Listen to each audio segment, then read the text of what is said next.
I'm telling you, don't be afraid to please yourself. When you die, nobody's gonna burn themselves to keep your son warm. Nobody. Do you know what really makes me mad even? The body of young that they would die. Do the video, but you never gamba. Okolera Katonda. Omwana zagenda mulabira munnange bwebamala bwe batatandika okuba amasimu tamugenda bakwata amasimu ate mpulira essomero ne bwe liba ng'essomero katugeze they are private schools ne bonna basome abaana babaddeyo ne bakola bulungi bafuna n'emirimu emirungi naye lwaki otwalayo wabala anti kubanga ndisobola kati tuyamba muntu nti nembeera gy'alimu agasindikamu otherwise ate n'okuyamba tekitegeeza nti olina nnyo kikolwa kya kisa kyakuyamba ate teryankaka kuba nsobola n'okukeera ku makya nekugamba nakawala bana kaleeka mbabuulireko ekintu kimu olwo we nakeeranga ku makya neneewa emirimu saafunamu neweefuula egunti mukwano nokeera ku makya nga ate oli mwavu tolina nogamba bannange munkwatike ne bagamba kati bulijjo yeepankiraki kyo kituufu lwaki teyamuteeka mu lyasobola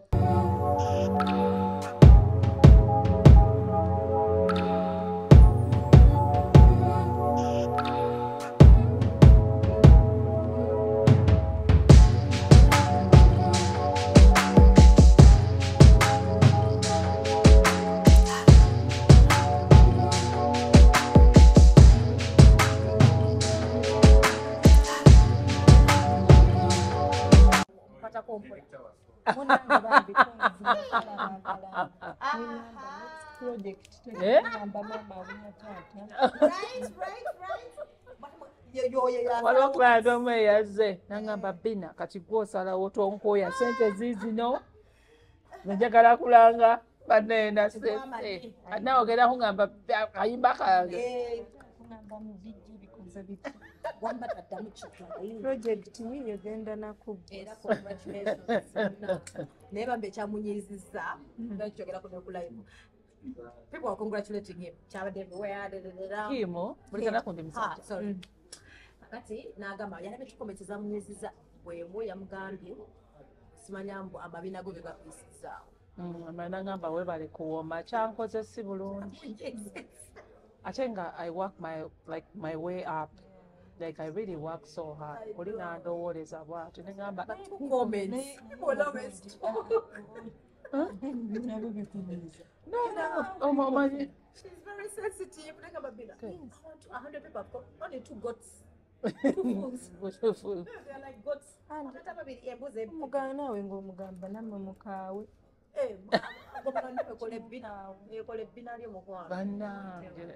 But I'm somebody. Mu bwongo bwe nakirowooza ku promote. Banekannemye nengamba, so that's how people see viewers. Like boberanga. No, there are lots of people who think buli kintu kyoachivinga that way. Kati oli ayinza n'okusaana agamba nti oyo abasajja bamuwa ssente, abasajja bamuwa naye nga mu bintu by'olina si byabasajja nga ssente zo bya musajja n'omusajja ng'ali omu omusajja taliiwo nawe wennyini ne weekolera ne bagamba bamugulira emmotoka n'okola ne bagamba naku zina pepeya negundi bamuwadde kyokka. Somebody you have to know Bina is a very hard-working person. That's what I know. But you I know. You know. But it's because she's principled. Yes. So but we have to get. Naye ekigambo kyo balina okukisala. Bali kumina mubuuza ologera wa Bina. Because how come? Era kubonabona you. Kale tetuganya okukisala naye Bina. Anti kati ogamba ologera wa kati naawe genda ologera. kati omusawo wa ppino osanga akola nnyo okusinga abalala bannange tuli ku kyebyo byebitogerako lwaki ye yesu ye mumuteekawo kati ng'ogamba olaba ye yesu singa yesu ye singa bamugerako okuloga kuno abantu bakola ebintu ebyo singa buli omu kyayagala akirina naye osobola opambana somewhere mubigaana because it's not the right time yet.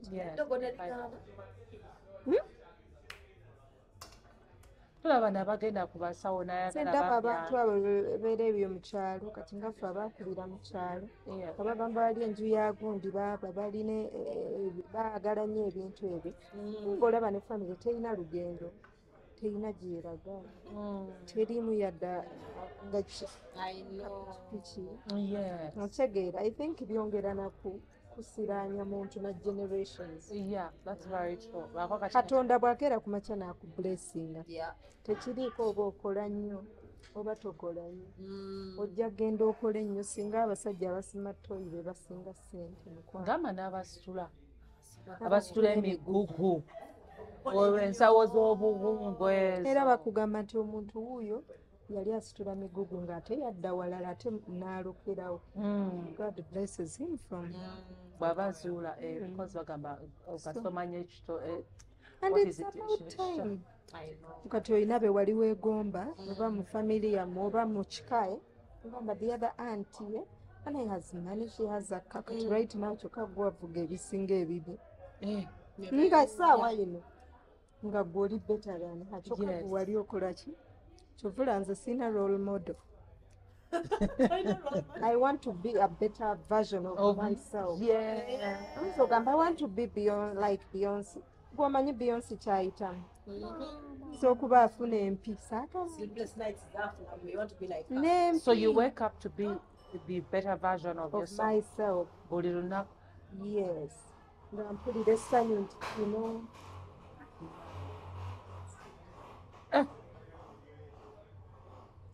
Olabika wowooza sizejja emyaka gyo ate liiters ze bagambye tezimala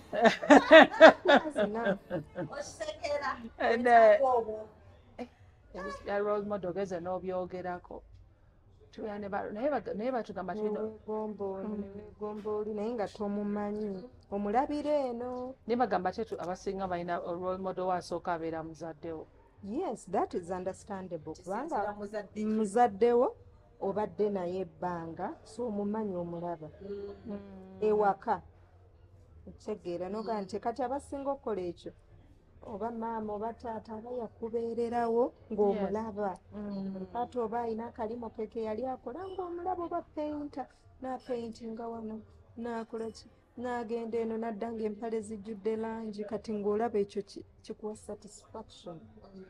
Tatange yakola kati bw'oŋŋamba nti simanya Lil Wayne munanze simumanyi mulaba ne role model gwotasobola nakutuukako oyo abeera atya. They let you see what they want you to see like on social naye media maama wo y'omumanyi okuvawa so by the way they let us see what they are the ones who give us your yes or to enter into their lives bw'aba asazeewo nti tagenda kukkiriza naye katutatuuka. Very true. So madam in Sean, welcome to you to Love Life. Thank you. But you're talking about a song, right? Yes. That you're going to be releasing a name. Mr. Yahweh. Yes, Mr. Yahweh. Bambi, but I haven't released it. Kati mbadde nina duet ne DiMario. So DiMario, the producer. Waliwo producer Mr. DiMario. Yes. Kati I want to release a single. Who has produced the single? DiMario still? Yes. Nessim. This one. Bannaye omusajja ng'omumenya amuteeka mu ssente lwakwasizize ogenze wanisiimu kabanga tuwa motivation wano nga tutandika kati oyo atandise akisala Nisimu? Same production. Wow. Wow.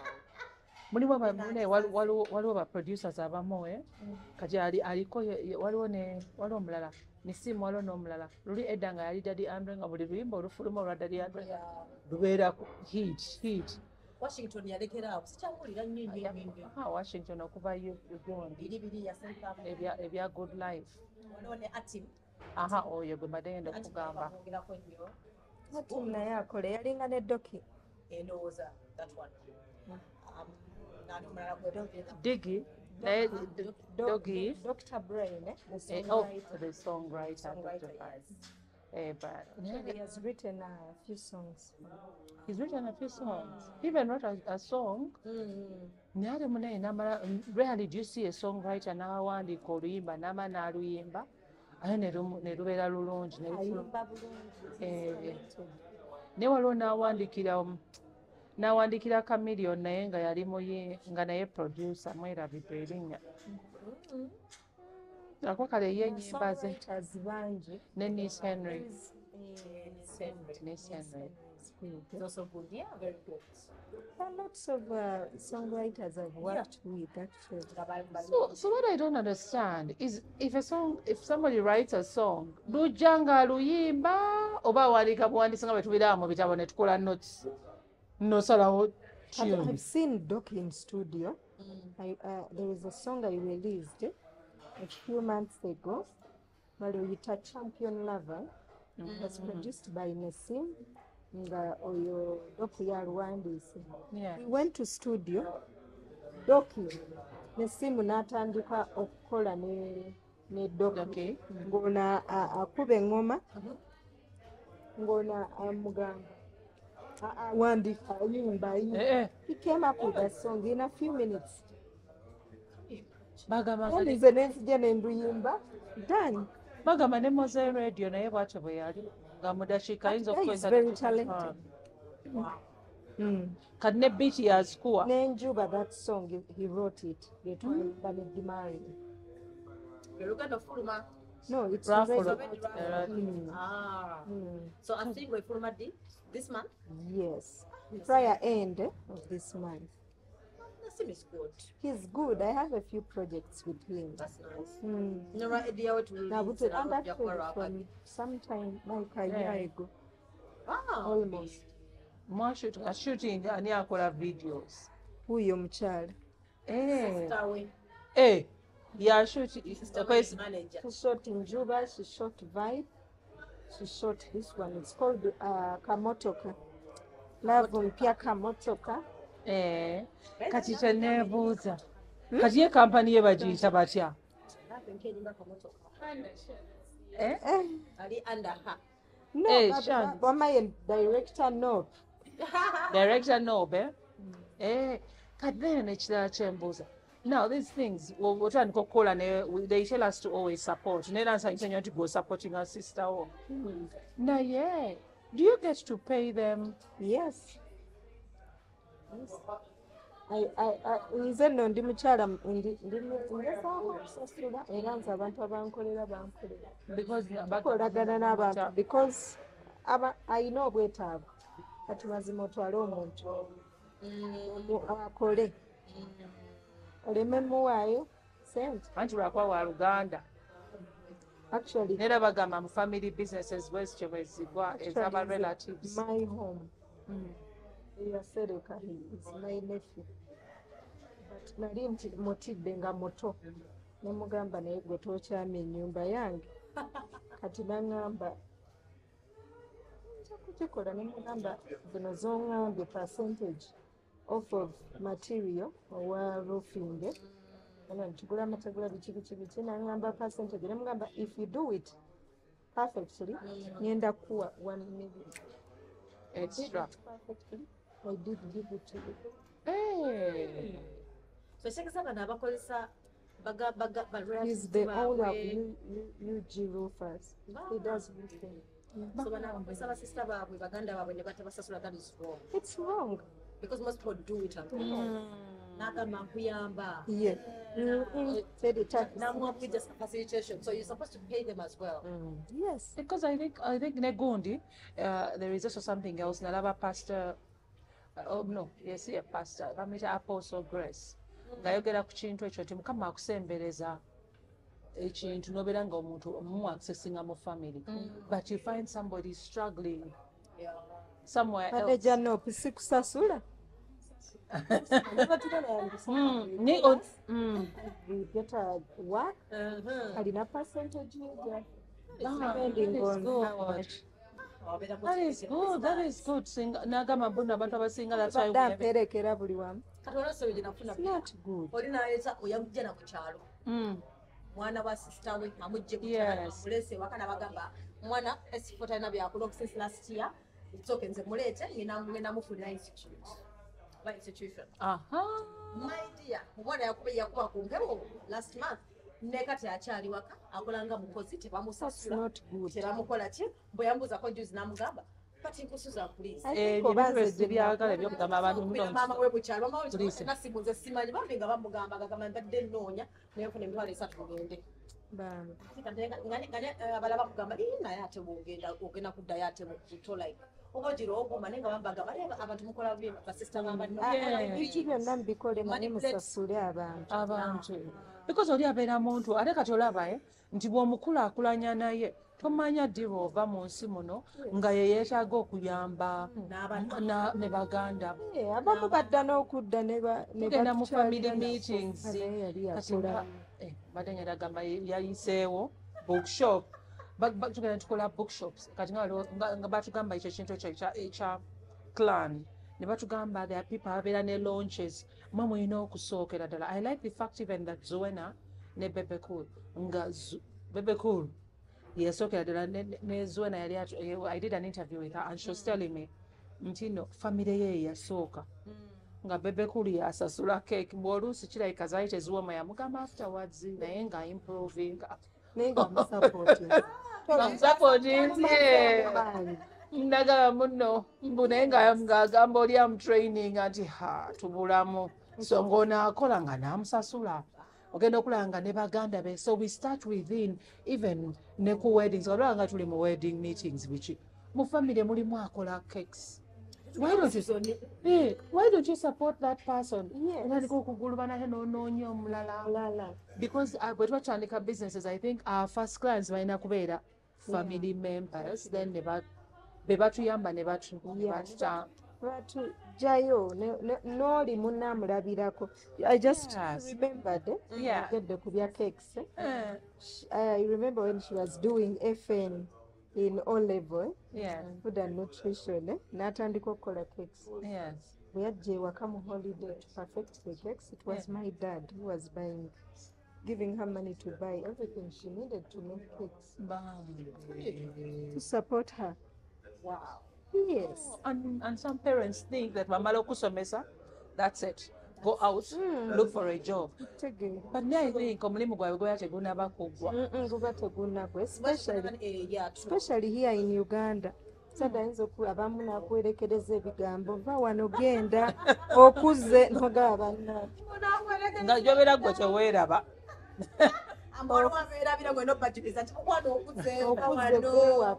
Nange no bangobako bwe batyo. Nga nandise okuyomba nyombera kati because I used to work on new TV. Kati nga nkomawo nsanga olugi taata wange yerabidde oddugala. Nga nandika ogamba nansaba ekisumuluzo nga sigenda kuwa kisumuluzo. Ne mugamba naye sigenda kuwa kisumuluzo. Walese olugi nga tolugadde. Kati nga this is my house. But you left I found the door open. I know more ekisumuluzo nangamba you see why I always tell you get out of my house. Get out. Naye nga baba nagenda ne bansasula ne rent. Nabeerayo for a few months. Landlord n'anyiiga. N'agamba omanye ennyumba yange ogikaddiya. Nga really asisulamu. Bannaye byannema. Anzira waka. Amange eri Ntebe, nsomera Ntebe. Ate wano UTV eri eno ate kati ne bakudropinga Entebe. Mbeera. So it was abazadde abasinga balowooza nti omwana omala omusomesa kati kiwedde naye ate nga omwana alina kutambulira ku networks zo oba olina omuyamba n'omwana olaba nti atuusizza ba bw'atandika okukola n'atandika okufunayo kasalawe ke naye mwennyini aba ayagala that independence naye ate bw'omugamba nti fuluma atannabeera ready ate ne mulimu n'abazadde abamu abamanyi nti kubanga alina okusevingayo eza MC n'atandika okugamba mugundi ku kyalo MC temufaayo nze mulina okimanyi n'abazadde gye bali abo ng'oli agenda kujja mu meeting ng'ayagala mutabani wo kati obanga kale say for example kati nga gwe shana okuyimba then ne bagamba twagala muwala wajja atuyimbire bantu beekaliza ddala oli n'agamba kale ajja kujja ayimbe naye ne batamuwayo wadde neza transport. There are some people they invite you. Yes. Oli n'agamba ogenda kubeera MC nagamba ebyuma biri sorted lwakomanyi wavuze nojja oba walinye ka transport ko nojja naye kati yo oba omusuubira ddeyo ate tomanyi bulamu bwe byagatta ayinza n'okuba yabiyimirizawo famire ng'ayina neeyiye ne mwava bonna batunuuliddeyo gyalimu ne mwava neeyiye bizibu famire bano abalala buli kimu omusajja bambi n'awulira nga amenyise ebibeera byangu. Do you believe mbadde mpulira otugambe wano ebya birthday? I remember I used to have a boyfriend nga ye tayagala celebrating a birthday ya mwana we nga yaŋŋamba nze nga teba celebrating are they worth it or it's just a show off? bwava ku ggumba lwekuba tebaabimukolera ati omwana naye alina muyisa bw'atyo. Naye birthdays are necessary or it is just a waste of kale edda abantu abamu kale n'ekitali kyedda nakati some people are traditional nga bo balowooza naffe tebaabitukolera omwana omuteerawo nibwoba tolina kasente nebwogera waliwo cupcakes obuntu bulya nokateekako kando wimpira nofunaka baluni nga bubiri yes n'akanamba but nebuuza okay why do we do those things? olaba eno ensi gye tuyitamu life. It's about sharing memories, beautiful memories. Ekyo kye tugenda nakyo. So okukyawa omuntu katugambe if you're in a relationship or whatever and then your partner forgets about your day, would you take would that be a big deal? N'okiyimba mpaka omwaka omulala patina neerabira ne anniversary wange yasooka. So what if it happens neerabira era mba neeraliikira nti alina ekizibu kyaliko kubanga eziwera 6 ogw'ekiro amisegi ne bwe mba neebasenkasangako then ne dinner date as a family. Nze as bwe nali nkula tebaabinkolera. My family was not like that nti abaana ebacelebratingira biki naye nze abange nja kwagala obibakolera. Nze omwana wange mukolera anti nze yadde I didn't get it as a kid. But you kids don't suffer. I don't think with my parents, I don't think it was intentional. They did what they did, but they didn't make a celebration of the birthdays. As for me as a parent, I will celebrate my son's birthday. Let me ask. Yes. Do you also I hear men don't like those things of birthdays. What's in birthdays? Nze wange mu planningira birthday. No, we're not a surprise party, bitch. No. You take him out? bagenda kugamba kisenge musukka waawo. Yeah, like, yeah, take him out or book somewhere. Mune, what people do babalowooza emmere ey'omu kisenge gy'olina okuwa omwami yokayoka ku birthday, and there are other things n'okuba wa sokisi olwo neyagamba bannaye sokisi tuzikooye Yali mutuufu bannange abasajja mbali n'obutambaala kiva mu mukwano kale kiba kirungi, but sokisi bannammwe mubalekeeko mbagulireko basaasire muba upgrading mbagulire zigundi 17 yafulumye mukyala we yatunda iPhones. so you upgrade mukyali bilioni mpaka mutwala be ate nga yasinga otunda obulungi wano. milioni 62. Wow. 17 yameka hiyo Dodo simu ya dodo mpya twale empozi 16. tano no I think it's 15 mine is 15 So you feel you want another 17? you know I can always upgrade and I go to Yeah, you 17 can. Pro. Yeah, you can. I'm still thinking Yeah, but our iPhone babeera ba upgrading all the time. Exchange if you want to you can exchange top up. Yeah, if I want like I have 15 Pro Max, if I want 17 Pro Max tuja kuongera swidi Because hers is new. It is. some work It is a new phone. Get that one, I bought it off of her. depreciates And I like the fact that I'm promoting like ebintu bya Muganda. And I bought that phone from her. The 16 Pro Max. But naye mulimu siblings. this but the fact that that's just a lot to quarter then that means nice but yeah Kati Naye yali nga asinga mwesiimye, okwagala ebintu, but I buy it from her. yeah but I will voice Yeah. Nate munaye waliwo wa siblings abamu nga tebakwatagana. It so happens era naffe tulina be tutakwatagana naye nga bebabireese kubanga tusobola kuddaawo omuntu ate obeera omuntu waliwo ekituuka nekitama. I know Bannange. You know?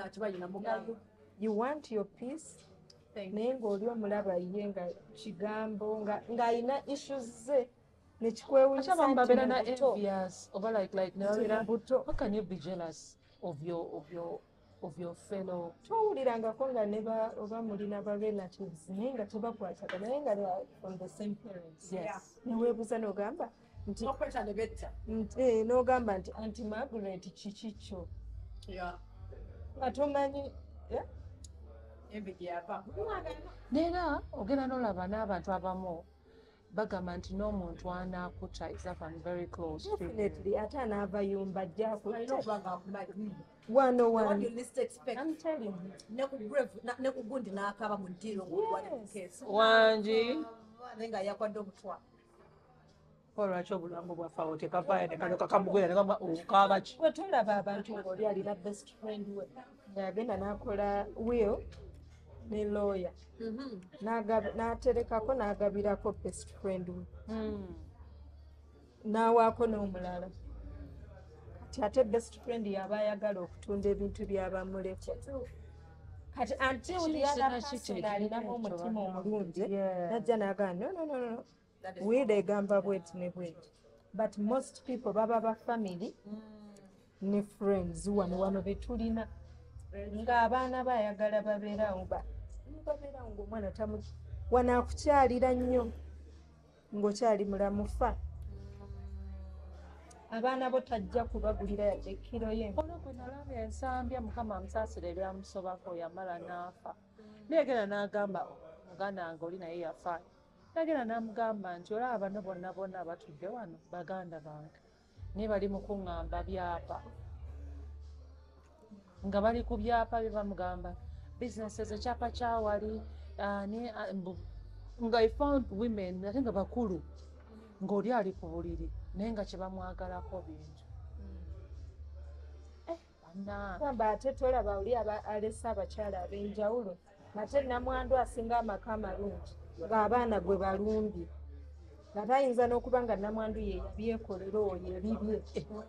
Yes, omwana n'ava eno ewaabwe balina ebyabwe ebitono n'alaba nti bano balina prime land oba a house in a prime area ne bagamba ffe taata waffe biki bino bintu bye we have tulina okugabana wona omuyimbi omu ne beesiba ku byabala ne bagamba alina emmotoka ya taata waffe naye nga mmotoka ki bannaye ate kati olaba n'omuyimbi yagenda n'ebweru naye beera mu mawulire yabba emmotoka ya taata waffe naye ng'ate omuwala akugamba yagimuwa kati bweyogedde ekyo eneewuunya bingi nnyo bingi ebyo bingi katemba mungi mu bantu naye oba kiki kireta ebyo muntu kubanga tali satisfied nakyalina banaye katonda bwakuwanga obumativu omuntu bw'obanga omatira nti kano kenina kekange n'ebiri ebirala balina ebirungi tubyagala naye si byaffe awo oba n'emirembe omuntu olaba taata ayinza okufa abaana ne baagala batwale ebintu nga maama abwe alimu yayazaala nga baagala aveewo ewaka batumbe naye nga maama we eyakukuza ne batunda kakye baagala olwo taata omu yawaako ne poliisi namulaba mu mawulire kati awo ono n'avaayo n'agamba maama temujja kukola bwe muti ye ne bamuwalana bagamba oyo mubi nnyo nnyo naye bannange bintu we bitutuusizza abantu bakanudde amaaso ku byenfuna but ebyenfuna ebyo abalala n'abaana beefuulire n'abaana baabwe waliwo keesi gye nali nina ng'omukazi yali akola omutwe nga buwandika mu mannya g'omwana bwe yatuuka okula n'amugamba mbadde njagala ntooleko ku bino nejjanjabe tutunde maama omwana yagaana namugamba ebintu byange byange bibyo ebintu byange yes omuntu akikolera ddala nga kanudde amaaso bw'ati kati simanyi mubiwandiika mu mannya gamwana muwandiika za family properties banange neera butamatira nabo balina ebintu bye bakola n'abeera awo n'akiipinga partner we in the dark yes. n'ayagala omukyala abeere ewaka so nga yandimuyigiriza bizinesi incase omu asoose okufa omulala atekinga kikyaki bizinesi ezisinga zifa yes kubanga ye omusajja atera okuleeta n'aleeta brada we omuto akole omwo n'abiyiga okusinga n'omukyala anti bagamba abakyala munaye tujje kukyala bukyazi buli bagenyi essaawa yonna oyinza okuteekamu oli abatajja kukyala kati ngaffe bintu biri serious tolina gy'olaga baza ne katonda nze sirina mulamu wange abo bamulamu bazibu I'm telling you si bonna but in your head tebaliyo do you allow to visit I said I thank God I don't have any. For real? My mom is the only child. Mama Is an only child. but then manyo Wow. get a technically only child so lucky that is true. In a way. wow my dear kati yale kati yeye alina bamulamu ku saidi yo naye tebalina kye bayinza kumukola kubanga nze nange ogenda yes. omuyirawo omubiri ne waba kunyiizizza Munnange bagamba the family you make is better than the family you come from. really Yes, this is your new this family is mine. why is that family you make is better than Kati maama wo nga bwe yakuzaala nembeera mu family nga mwagana muli bumu naawe ovuddemu okoze eyiyo kati yeyeba yiyo eri yammwe. I don't know, you make it better nti bino bye wali toyagala Omwana wo bw'aba mulwadde ne brother wo nga mulwadde sente z'olina za muntu omuntu alandi omwana wo nga mulwadde ne brother wange nga mulwadde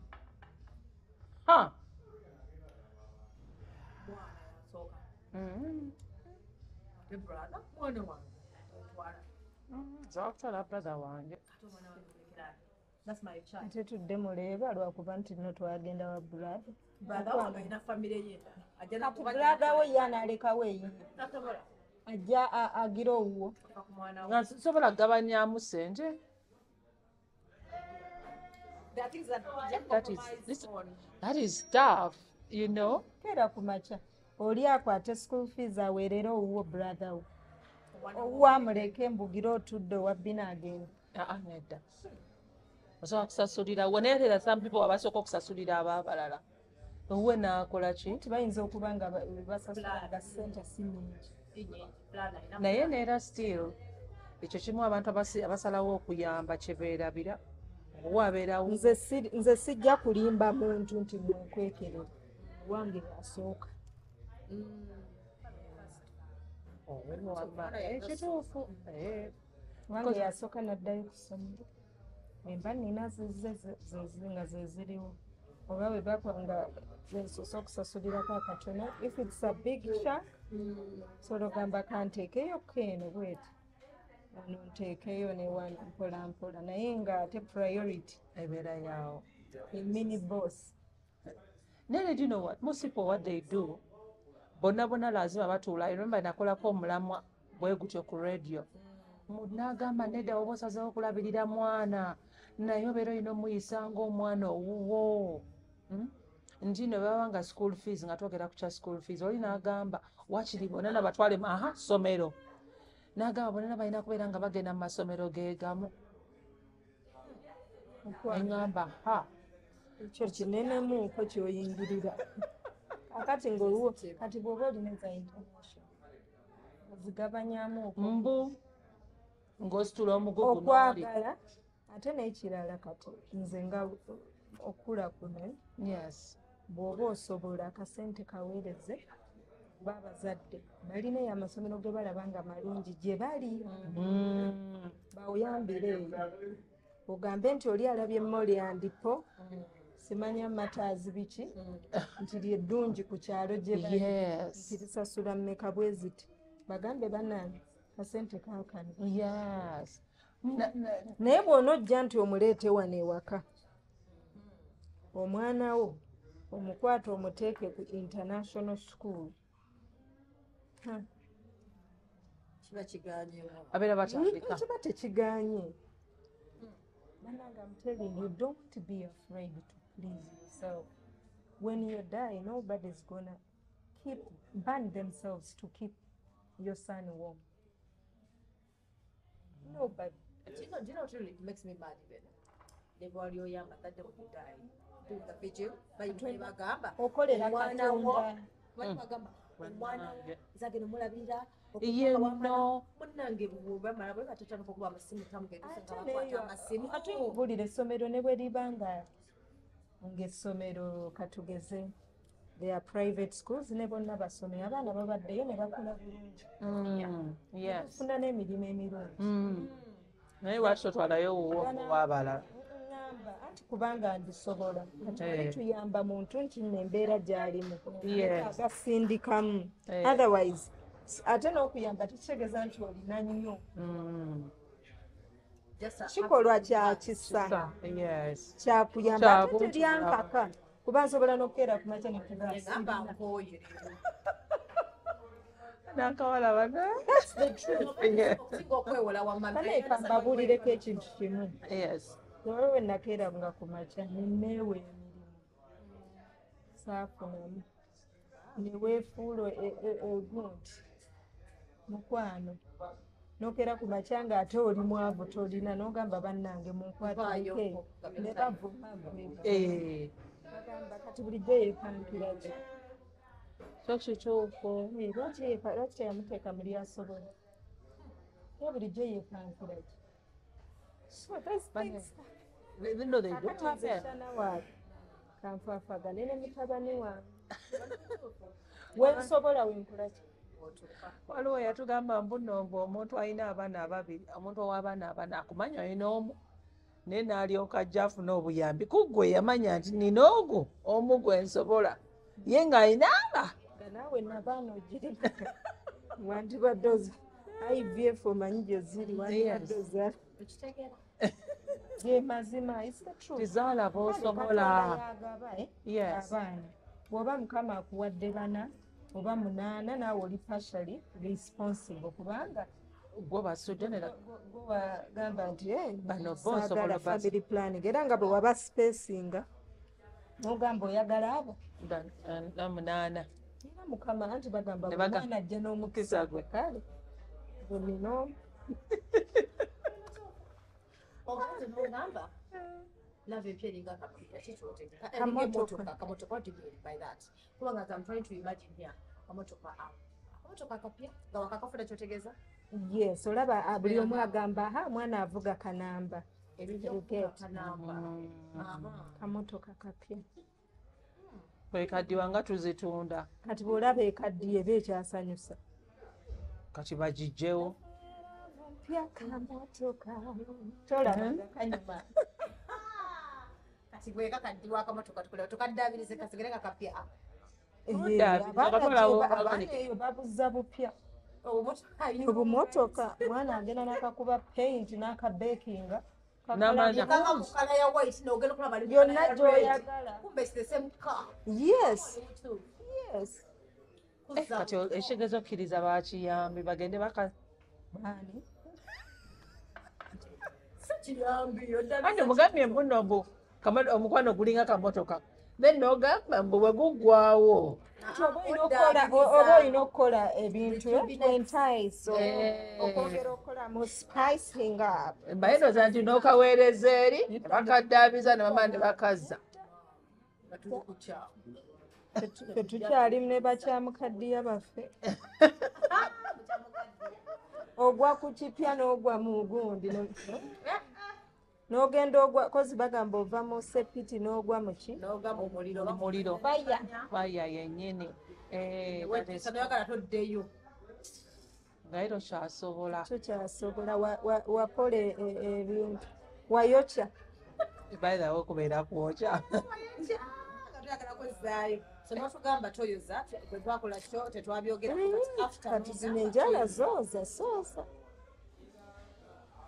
omusajja anamwoleza kubanga ennaku zo competition nga nnyingi mwana balina washing machine nenjoza bokisa z'omusajja kati gwe ate bw'ozikunya ennyo ate engalo zimukalabule gamba n'okukaddiwa kitali ekyo banaye zikaddiwa mangu mama munaamugula mugenda mu dduuka buli buli ssaawa muntu yamanyi waayimiridde naye abaami mugulire ku bakyala washing machines tegeera bakole ku njala zinyirire nammwe abalina obwala obulungi mubaagala omusajja agenda n'agamba wano oyambali kano kampi naye bw'akalaba mulala ne kamusanyusa akono ka clip mbadde nakasaze nga ngenda kateekayo ku makya abaami abakyala mubagulire ku washing machines bawumulemu ku ngalo nammwe babakwateko ne washing babatakuleko mu mugongo nga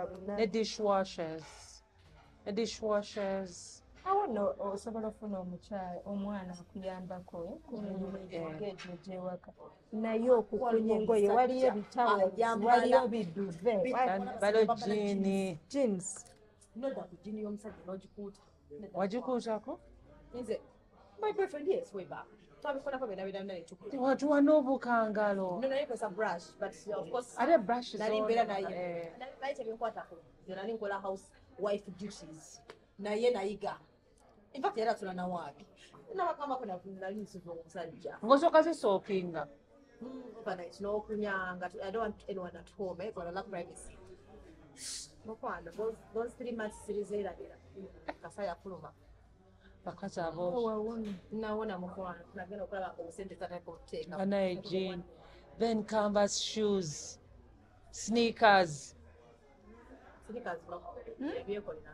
ebyekoleranga sneakers anazo nga naye akola ebirala nga naye ayimuka kumakya one day n'agamba kabiza amasuuka because yali amanyi mususa but I'm just saying also did that a bit not so much naye nga mbikola out of love naye nga bwogambye okolanga kyoyagala kikusanyusa not impress a man ne bwoba ajja kusiima muba family oba omanya nti kati maama okwasaganya taata okwasaganya omwana that's already enough tasks. It's enough. Ate bannange odde mu gwagwira engoye ne tayimu eba ekendeera ey'okuba naki n'omwana ne gy'owa omwana. ate bagamba Wali osuuba busuubi n'onyiga wali short cycle finished n'onyiga dryer omwana n'agolola. mpulira Time saved. Simple as that. nodda ku kirala Omusajja n'ajja n'agamba budde tunayoza ngoye yagwako wano maama. gamba batuwoza engoye kuva ku makya paka lweggulo ali mu kwoza. Osaasira n'abakyala bano abagenda booza engoye ayinza okukwata engoye n'azooza n'amalawo hours. Bannange namala n'agenda wala nayoza mu aye enaku zino washing machines ziri cheaper compared to then. very cheap. Very cheap. I think that's basic. osobola okusevinga n'ogamba mukyala wo tuteeke mu gundi tukole gundi omwaka guno tuteeke mu kagundi piggy bank. Yes, omwaka we guggwerako nga Musevinze yes. nga zizze. Naye kisinziira ku ngeri naawe gy'obadde omuyisaamu. Era bwe muba mukwatagana ate bwe muba bya bikonde bibbi munaaba munaabifuna era oba oyina wakunya. Communication is vital in a relationship. Yes, that's very true. N'oyogera ebikuluma n'ogamba nti Kati love kamotoka it's your song. Yes. Naye kati ono akuwandiikira awandiika asoose kulaba oba gw'owandiika. actually olwo ezo ennyimba there was some nice songs. Waliwo omuyimbi bamuyita songwriter Raj Daniels. He's a very good writer. Kati yaleeta obuyimba obwo omukyala oyo n'abuuliriza alina okutukwa music n'abwagala ye manager n'agamba this and this I think they are good. There were actually 3 songs so we got them. Tukola oneness ka vibe ne tukakolera ewa Brian Beats. ne Brian Beats mumanyi wabula Omulokole Brian Beats. Omwana sente bane muteekera ddala sente mu luyimba Kisa kya Katonda tetulina ssente. ate abantu babeereyo ne babavuluga ne bayivuluga oluyimba. Oyiriba omuziki you find people there that help you out. Yes. Bw'ojja nga bozze bwe bakusabula. So but there are some people who abakola Nobody kind. Naye olaba ekiyigiza. It's not about money. Otherwise singa abalina ssente ne bali ku top. There are people who invest a lot in the industry. The returns. Yeah. Because people say they spend millions of money and I'm like, what? Naye n'olyoka otuuka kiba bambi banyiiga oluusi n'alyoka avaayo n'ayagala okukuba. That's why people when they get there they find lots of disappointments. Kokola bibatu etc. Kati bw'atuuka waggulu nga gundi nga yakyuka. So some people they pass through a lot. Naye Katonda bw'aba akusasudde you take it n'ekirala teweeteeka ku pressure. Buli bw'onooga nti ngenda kukola wano bwe nti nkole wano genda ku peesiyo. Anti bafaani bamanyi okugamba ofulumya ddi akalala. Nkwano tebamanyi kiri mu nsawo yange. Bagira balindako. Nga babeerera ku obwo. Bagira balindako. Bannaye bantu bayigaawo ate especially bulogenda ku interview. Kano nno nga kaluddewo kati ofulumya ddi akalala. Munnange it comes with a lot. Si kumala gakwata nti yimba fulumya.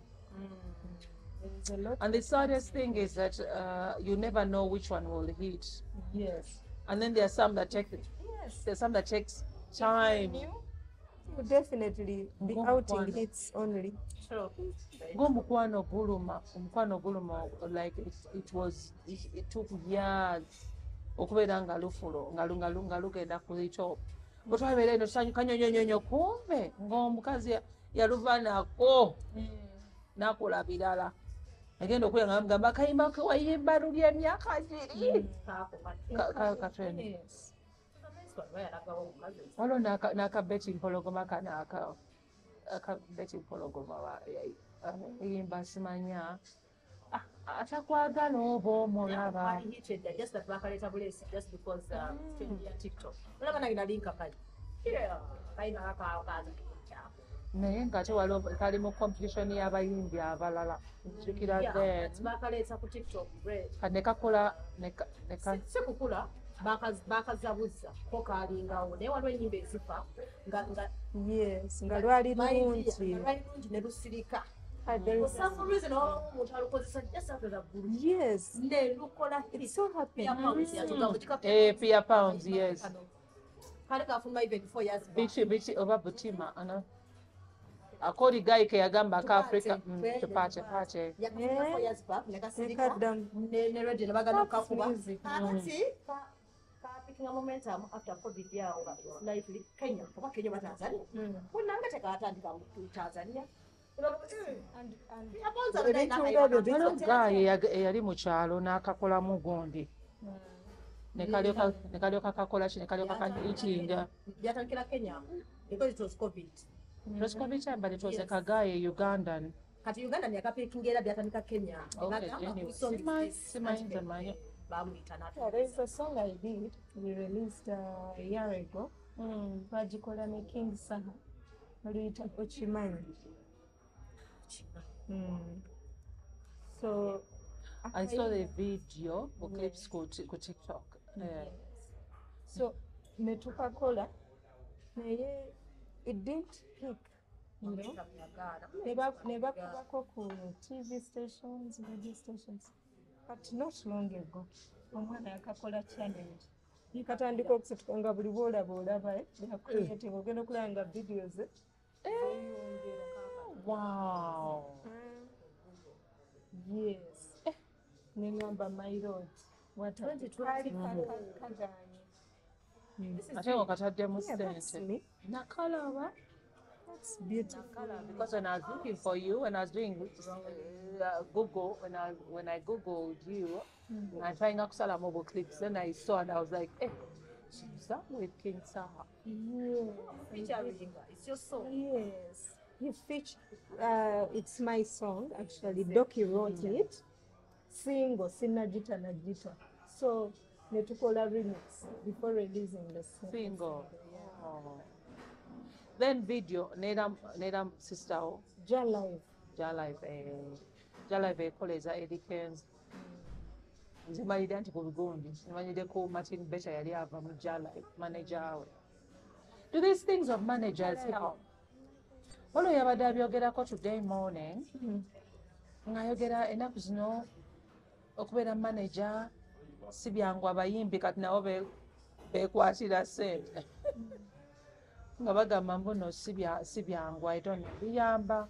What makes it challenging or not good to have a producer? Baba slowing her down. Manager, sorry. A manager. Manager akuyambako kubanga onooba okola buli kimu. Ekirala omuntu ayinza okusanga ng'oluusi ofiiriddwa oli mu mbeera zo, manager akuyambako n'akwata omuntu mu bukaka.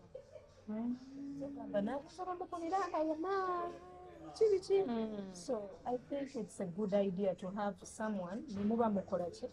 As Eddie Kenzo and Better, are they still together? Yes, for years so now. If you're lucky to find somebody like that, keep them. They must be good. So muyimbi obuzibu buva ku managers. It's a two-way thing.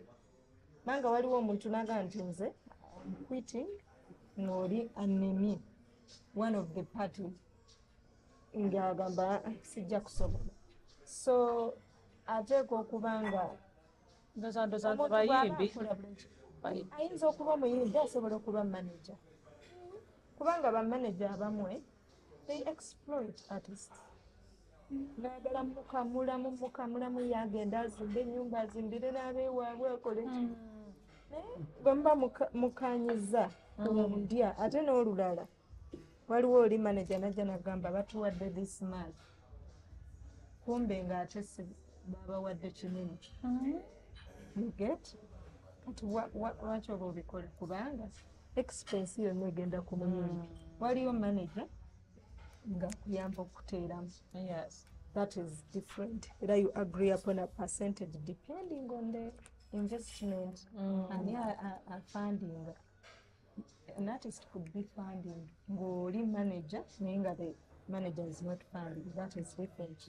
Ate manager n'atandika okuzannya ki nti nze ogenda kuyimbira miliyoni ate nga yafunye 3 kati ate ne poemu n'obuwaako. That is unfair. No, that is unfair. It's heart-wrenching. Omuntu bw'akitegeera olowooza awulira atya. Bubi. So there are lots of things that contribute to breakups. So either manager oba omuyimbi. N'omuyimbi abasinga they walk away because they are overexploited. I've been seeing a video. When you're shooting some scenes, do you talk to your husband first? Or what, after shooting, by the way, there are going to be moments where I'm going to be literally exposing his parts. He doesn't. He doesn't care. I have a good man. So, because some people say, especially like at Tingao, swimsuit. We're exposing his body. Like, it's too much. Ate kati nekafuti China mindset eyo olaba kyajajinga abayimbira ne kati mweno kunyita olinga ali kuguna kama ibe mother tena kwamba ni wewe kityo. So in that video that's going to be watched by many people. Canada when we are swimming to that Swimming is different video. Kwati wabadde ku swimming pool kwati ogenda kikolo ng'oli mu swimsuit. Relatives. No, yes, in our relatives. So, Sarah Kuchigamba, I have relatives. Kugamba in-laws, to Sarah Chigambo. In-laws is sitting. I think. My mother-in-law, she just passed on recently. She was good to me, very understanding. She was a Kizoti. So she's okay. Even your husband is okay. Mune nalinduza ndowooza n'okulowooza waliwo movies endala eze Uganda. I recalled senga wange yankubira n'agamba wamaze mugambako mugamba kimanyi naako ye yakagula.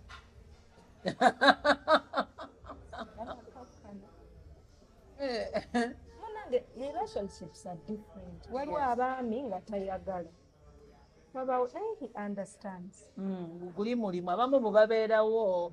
Like there was a time when nalimbuuza an actress. Ngamba there is a part where mwali mu buliri with someone guy. It looked like as if you were making love. N'agamba eyakikwata nga yali mwami yakwata. Oluusi n'olaba ng'ate omukyalo oluusi yabeerawo. Nange omwami wange mulungi nnyo mu bukwata bu clips obumu obwo obubeera okwo ku TikTok. Tibukwata nemunda nembubawo.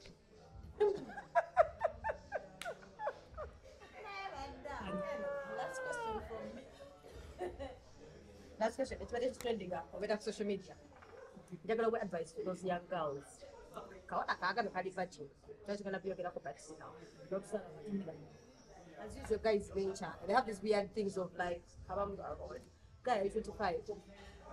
Nakambo mwana nze fewapeta tuzala nga tuli 25. Omwana n'agamba olimba voice note nzina nakugamba nti pregnant n'onegayira yamunengana n'agamba yamwasendeza kapiro whatever. Ebe ne babimujjamu n'agamba nakola withdraw method. Kati batako mutawanya ku social media nekati bamutawanya bamita Mr. Deposit. In fact, we thought you withdrew but you deposited.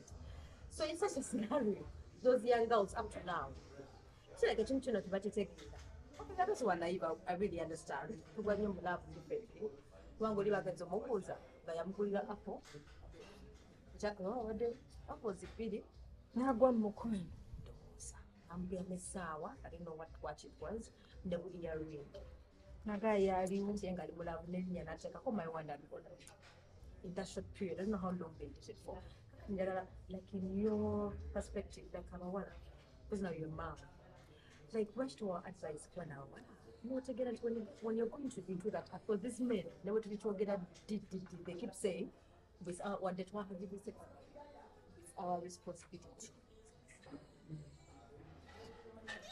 As But we not, yes. It's what they call premature ejaculation. Until you withdraw. Nga ne bw'oba you've withdrawn, still, You can get pregnant. yes, sperm ziba zaagenze. Ziba so. Egg is fertile. Thank you. Ne bw'omira Ng'oli mu kafiyu. ovulation, nga oba wakoze eki. N'abatamira ng'agudde mu laavu. N'atamira n'agwa mu bugwe. N'agwa mu laavu anti abakyala. Kugamba n'ekitali ekyo abaana, oluusi kati ng'oyo baamuwa earrings buki. Bu apples, bubiri. Omukwano bwe gutyo bwe gutambula. Right.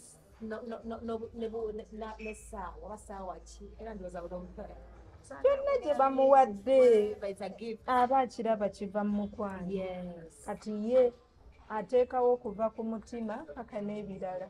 N'amanya What do you expect expect? Ye mu mutima gwe kubanga abakyala Katonda yabakola nga bagonvwe. Because your omusajja was like twaliko mu relationship, chick is like you, we're in a relationship. It was a fling. Even a year can be a fling with someone. People have intimacy with someone, they get intimate with someone, naye nga they don't love them. For years, Anyway, you're made of that too. me True, true. omusajja bw'aba agudde mu mukwano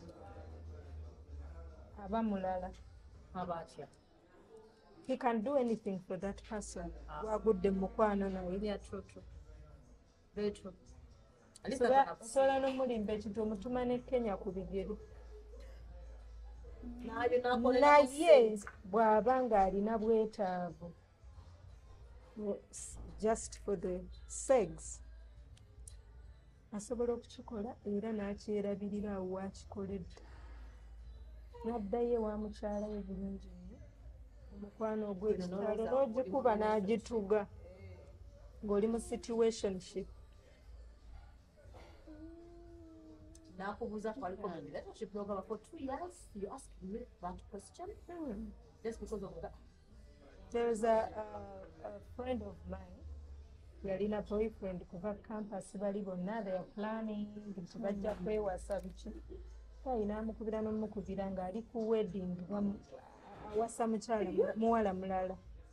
I love you so much, I can't wait to see you tomorrow. Wow. Muwala musiraamu nayagala muvubuka we naye musiraamu munne kati nga balabira ddala. Laava okumanya nzibu nnyo. Balekawo n'ow'eddiini ye ne bafuna omw'eddiini endala. Attachment is complicated. Like one of you has to convert. And people lately actually settling with someone, it's either love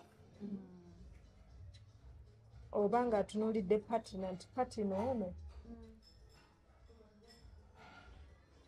ali ki tantawaanye Enga buli tamwaba. famire gy'ava tebantawaanye kubazimbira maama ennyumba egenda mukuba jjajja yamize ejjirita baagala famire tewammwe baganda bwe bali bulungi maama we ali bulungi so musobola omulabirira so talina bizibu ebyayagala kwezimba. Lately men are strategic with relationships. Yeah. The only thing that can beat that is falling in love with someone If a man falls in love, despite of their imperfections or whatever. So one of the two. Tegeera. Oli n'akusanga n'obwasha nabwo n'akwagala nga even you offer nothing on the table. And even ask yourself, what you want, nga ne tebo teriiwo n'akwagala n'asiima busiimi mutima na tewala tubagamba ennaku zino mbu what do you bring even that that table. table. The table. There's no table. nyinza n'okuba nze tebo Nga tewali Ngoko tebo. bayina okuyinvestingamu nga yona table neba naisha. nyinza okuba nze tebo anti abaana bava wano Yes. Why how? beautiful babies They don't allow that. This is why not Anyone can kuzala, anyone can cook, anyone can wash clothes. I'm telling you something. And if they want people who are If a good man in wants a baby with you, They'll lie. they'll treat them different.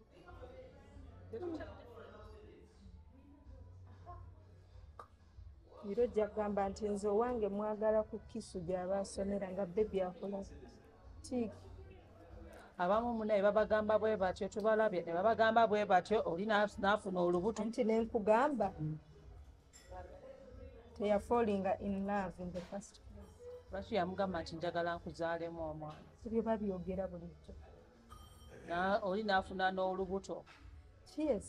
Tomulangako nga bamugambye nti nofuna olubuto mpulira njagala n'omala onzaalira nze oli namukyawa mukyala wange sisobola nava ne mu kisenge ogenda okulanga eyava mu kisenge ali bwe wali kati gwe ate naawe olufunye tate ne badde gwe ne bakuleka ate ne buyingirawo obuteeyagalidde nga bambi oliya innocently.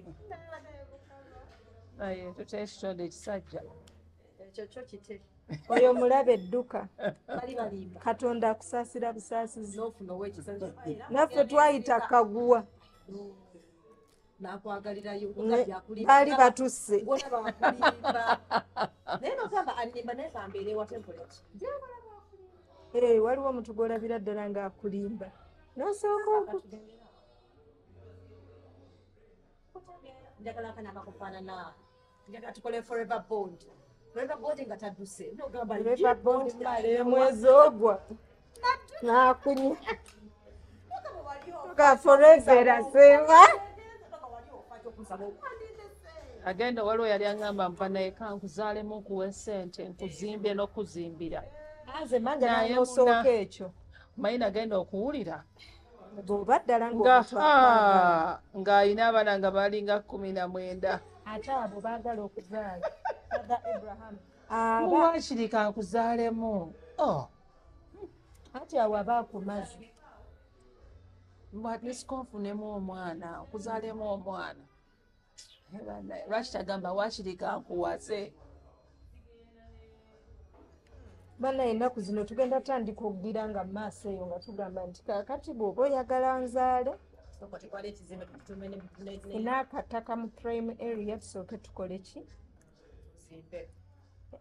ebiri komasho ebinaaleeta ssente zoono bw'oba ddala onjagala kati awo olabira akunyawa agamba nze gya mulabirira nze musobola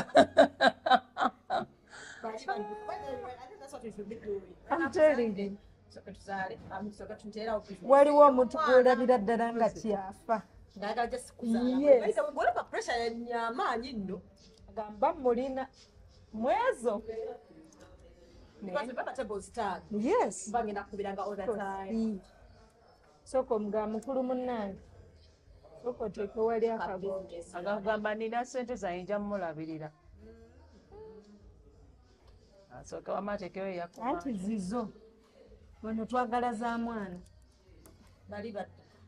oli shaapu wano bakola bati balinga gundi waliwo muvi gye nalaba abasajja bawuguka mangu abamu balina n'obuvunaanyizibwa runaway bride abamu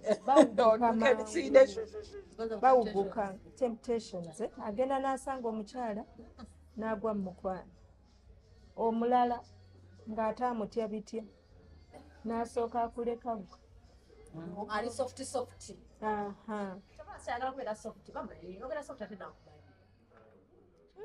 just be yourself tolina kuba nti nooba kibuli oba bwe mulaga empisa zo zennyini this is me era nze ekintu bwe mba sikyagala mba sikola ki mba sikyagala ate n'ekirala waliwo n'omwami nga naye akuwuliriza ng'omuwa ku magezi n'akuwuliriza waliwo atawulira gwonsinga okutegeera kasita omuntu atandika ebyo nga tayagala kuteesa ng'ayita omanya enkoona wagikonye ku kisenge bweddu kammonde kazimbye akakutwala mu ddwaliro bakatetenkanye patinawo omuwulirizaako ne bw'aba byayogera nga tebiriimu osooka n'okola ki you never know abakyala babeerayo ne bawa abaami amagezi ne bavaamu obugagga kyokula babeerayo omusajja ng'akola emize gye nagaa naye nze naalongo wange temuvaako saagala omuwala tewaba ajja wano naalongo waali era nalongo n'amala akutegera nga gwakukyawa kale n'abasajja batambulira mu bikema ebikyala ebirungi nga bingi abasajja nabo tubasaasira era mukama bwakuwa omusajja mwaka gumu 2 3 4 oba oli hero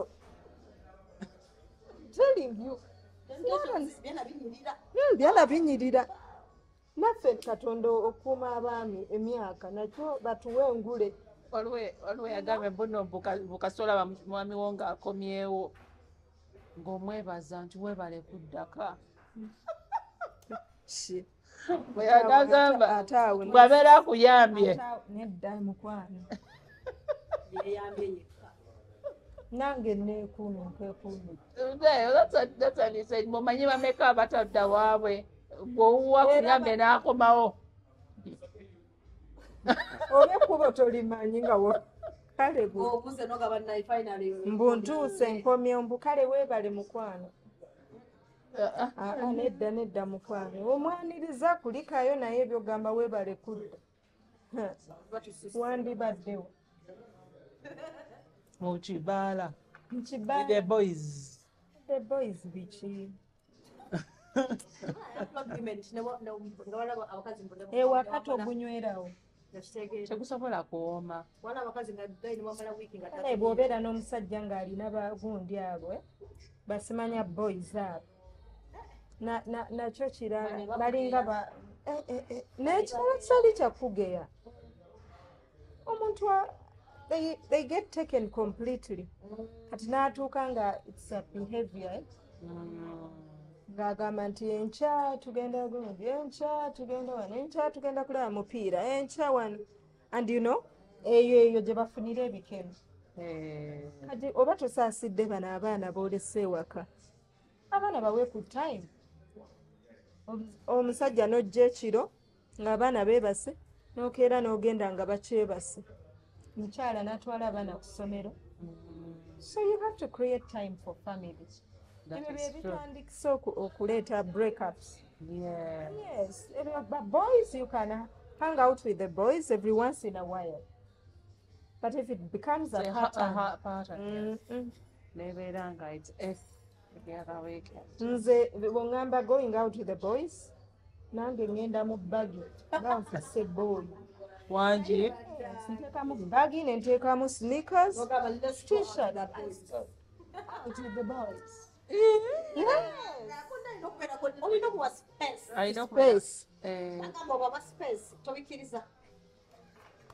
bwe biba byagenda out space ojja gifuna olulala gifunire ku mulimu nga siri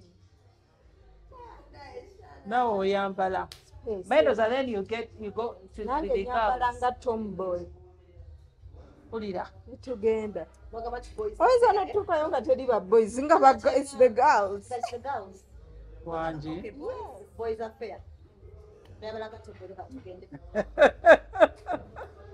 boundaries gwe toziwulira gwe nomala oleeta agundi girls night out oyinza okuba abantu pressure zivudde awo high blood pressure zivudde awo kubayo abamanyi naye ebibeerayo kutegeera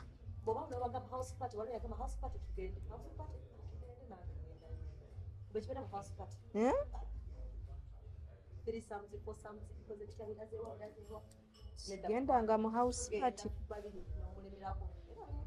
omusajja nagala tugenda mu house party asane katonda my man is not outgoing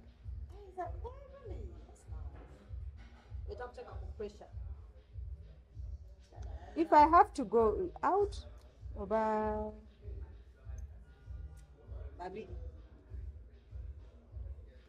ulira tulina olina okolaki okuuma boundaries bakiyita bati okutangira akabi akayinza okuva mu ki okuuma nsiko yo I don't want flies near my food.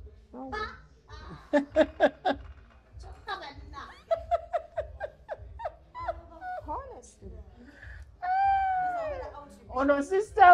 oba mulala.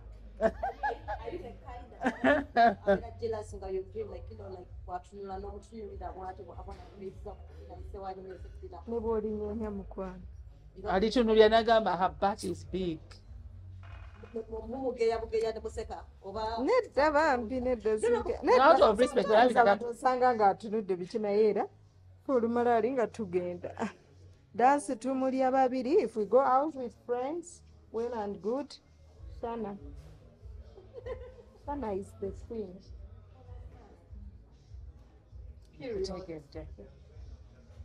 olwekira kyebanjagala kubuuza naye lwakuba akadde nga njagala nkwata wallet nyinza n'okukulekayo nga nzina kaadi ne ssente bw'otandika okutunula otya ennyo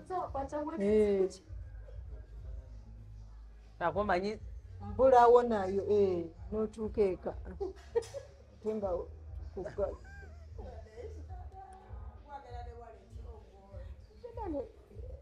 I like the fact that you can't control certain things, but you can try. But you can try control some. Yeah. And another thing, kati nawo mutandika okubeera n'omuntu omumanya nti leero ono gwenzigiridde kati animal nga zembeera ze. Ate waliwo n'abakyala nga bakakamu ajja kuleka mwami we adigide kikale yeebeerereyo nga ye tebimulya ng'asigala waka.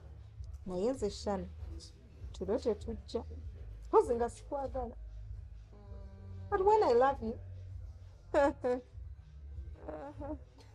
gavuna oyagala aba mutuula ne muzina ne munywa byonna netumala netukola netudda ewaka. bw'ogenda okuperforminga nakuwerekera sometimes but not always. Kubanga oluusi abapize ebikiki naye nze aba amanyi ndi ne manager wali. manager muganda waate mukazi. Because akagake nadde njagala okubuuza akaba friends. Would you encourage your husband to have friends nga bo bali single nga they are opposite sex? Nga bali single? Nga ba opposite sex nga bona. Abakwano be nga bamusanga nabo. Kati oba bwakwagala obona bibeera biwedde omanyi mpulira nnyo omanyi katufumbiddwa we need to change friends. No, actually toyina ku planning mbu bwe tuba tufumbiddwa we need to change friends. Certain things happen automatically nti bwe mugenda mu family olubuto ne lujja abaana ne bajja mugetinga responsibilities ne muzisharinga oli yali agenda ku mulimo yekka kati nga mugenda babiri. So sometimes akendeeza time gy'alaba mikwano gye. Good friends. Well, there are some good friends. We need good friends. Era bwe mubaayo functions here and there you invite them. Yes. Tosobola gaana muntu. Tojja kubeera n'ono kujjako there are some also bad influence. Era nze bwe ndaba bad influence mukwano oba tojja gendayo nga ndi naawe. Gamba, I don't like your friend. Of course, I tell you that I don't like your friend olwa ABCD. Bubeerayo eyo nga babakwanira babafunira n'ebirayini obwakasimu akatono. Miki yagambye mbu abakazi baba n'akasimu akatono n'abasajja baba n'obusimu ne bakweka okumukyawa. Oli ku microphone gy'otunuddemu. Obukyawe buluma. Era bukyawe sebo omuntu oyinvestinga obiraba byawa advice nze lukati munange olaba ebyo babyogera dda ne bamaama ne bajjajja baabiwadde advice mbw abakazi omukazi muwogeranga ng'omukazi tomukola bwoti abasajja omusanga enkya naggulira emmotoka nga nnyina tagirina. Abasajja bw'osanga omukazi akwagala alina omukwano nga Shana muwe love ereeta love. Era omusajja abeerawo n'agambamu omukazi takola kino oli stingi. Omusajja abadde amulabirira ng'omukazi yamanyi kyabadde aliko tamuwa yadde. Bane tolina muwa kinene nnyo nti olina kuba mugagga. muweeyo akasente akole ka shopping obugoye akyuse ku ngoye naye n'obeera n'omukyala omwaka ku mwaka ng'ayambala engoye zezimu n'atuuka n'ogenda ku mikolo nga ye yafuna yunifoomu y'ekiteeteeyi bagamba wuyaze alina ebigundi bibraids byebimu manda ku manda olina ka second gundi okafanishingidde ennyumba kagenda out whatever abroad literally most times ka shopping asimanyako ka shopping asimanya weya abo aziwali wakali ne babatwala ne ku trips oh yes they do kyokka nga maama w'abaana akubeereddewo mbw'oguma Mpulira. nedda ebyokuguma ebyokumala ebijjakukola bannange twagalane you can I have an uncle of mine bannange him and his wife beeyagala Mpulira. beeyagala they go on trips newaka oba obalaba you know like the love ng'ate babadde together for long balina abaana That means it's real. Nate balina n'abaana bakulu. yes Shikiza abantu bwe batyo gye bali. yes gyeba Si babi, especially my brothers. oba naye oba ogudde ku gundi kumbaki Mponereza nnyo baganda bange abasajja balenzi. they are good baki Anti munaye mbeera mbawolereza anti munaye bagamba mbu abasajja bonna babi nga ngamba apart from my brothers. Banjawulo. your brothers there are many good men out there ate basiba bakyogera oba bati yakupaati wadde basatu bana ne bapaati yes bw'oba olowooza bonna beebamu nga si beebamu ate nabo batya n'abakyala balungi gye tuli lwakuba kale tuli nze ndi tekeni kati naawe oli kirungi kibbina gikazi kirungi Mpulira. you could make a good home. Look at this lady here. And deserve much more than Bajo. ate guno gwakubiri bulonda No, you deserve much more. Ajja kukola ki? ajja kungumule Abaani gwe Kati omuntu akwagala akuvuma.